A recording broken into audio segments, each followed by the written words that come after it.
अस्सलाम वालेकुम। आलू चिकन का ये पराठा देखकर आप भी कहेंगे काश ये रेसिपी पहले मिल जाती तो इतने मज़े के पराठे रोज़ बनाकर खाते।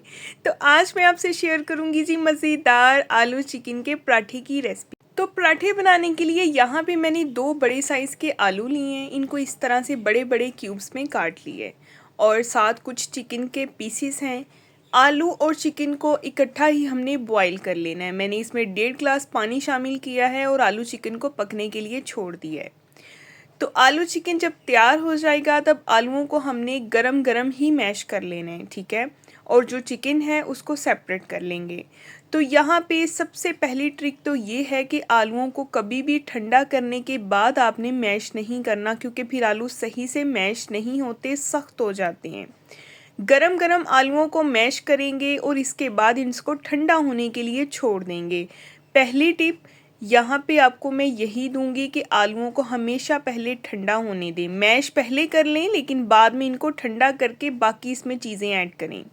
तो यहाँ पे जो चिकन था उसके मैंने श्रेड कर लिए हैं बारीक बारीक से, वो इसमें शामिल कर देंगे। साथ इसमें शामिल कर देंगे एक मीडियम साइज़ का बारीक कटा हुआ प्याज और इसमें शामिल करेंगे हम 5 से 6 बारीक कटी हुई हरी मिर्चें। हरी मिर्च जो है ये काफ़ी तेज़ है, इसलिए मैंने बाकी मिर्च इस्तेमाल कम की है।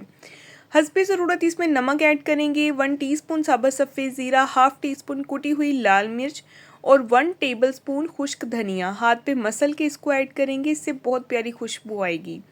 और साथ इसमें सबसे अहम इंग्रेडिएंट ऐड करेंगे वो है जी 1 टेबलस्पून अनारदाना और हाफ़ टी स्पून से भी कम मैंने इसमें शामिल की है कुटी हुई काली मिर्च। और अब इसमें शामिल करेंगे धनिया और थोड़ा सा पुदीना। बस अच्छी तरह से इन सब चीज़ों को हाथ से मिक्स कर लेंगे। यहाँ तक तो आपको समझ आ गई होगी कि हमने इसकी स्टफिंग कैसे तैयार करनी है, लेकिन इसके आगे के स्टेप्स बहुत ज़्यादा इम्पोर्टेंट हैं, इसलिए गौर से देखिएगा। तो इस मिक्सचर को मिक्स करने के बाद आपने थोड़ा सा खा के चेक कर लेना है कि इसका नमक ठीक है। अगर नमक कम लगेगा तो थोड़ा और ऐड कर लें। तो यहाँ पे आटे के छोटे छोटे से पेड़े बना लिए हैं। पेड़े का साइज़ ये है कि जितना साइज़ रोटी का होता है ना, रोटी के लिए जो हम पेड़ा लेते हैं आटे का, उससे आधा साइज़ हमने इसका रखना है, ठीक है। तो बस इस तरह से इसको हम बेलने की मदद से बेलेंगे और एक छोटी सी रोटी तैयार कर लेंगे। और साथ ही आप सबसे एक छोटी सी गुजारिश भी है, अगर आप मेरे चैनल पे नए हैं तो सब्सक्राइब कर दें, वीडियो को लाइक कर दें और बेल आइकन को ज़रूर ऑन किया करें ताकि आपको हर नई आने वाली वीडियो का नोटिफिकेशन सबसे पहले मिले। तो यहाँ पे देखिए बस इतनी इतनी सी हमने जो है वो रोटियाँ तैयार कर लेनी है और फिर इसमें ऐड करेंगे स्टफिंग।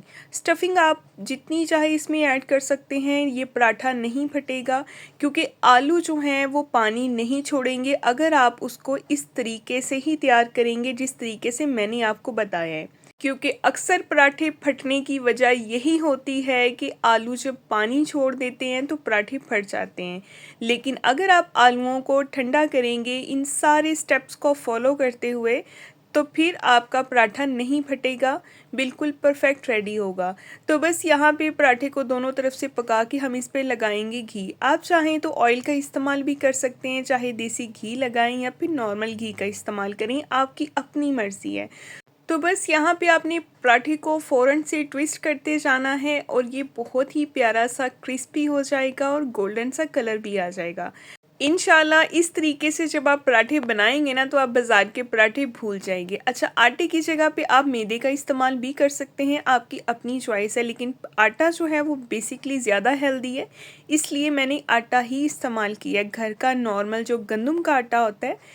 तो इसी से हमने सारे के सारे पराठे बनाए हैं। तो नेक्स्ट मिलेंगे इंशाल्लाह कल को एक बहुत ही प्यारी और नई वीडियो के साथ। अपना बहुत सारा ख्याल रखें, अपनी दुआओं में याद रखें, ये पराठे ज़रूर बनाकर खाएं, आपको बहुत पसंद आएंगे। इसको आप सर्व करें रायते के साथ, मीठे दही के साथ।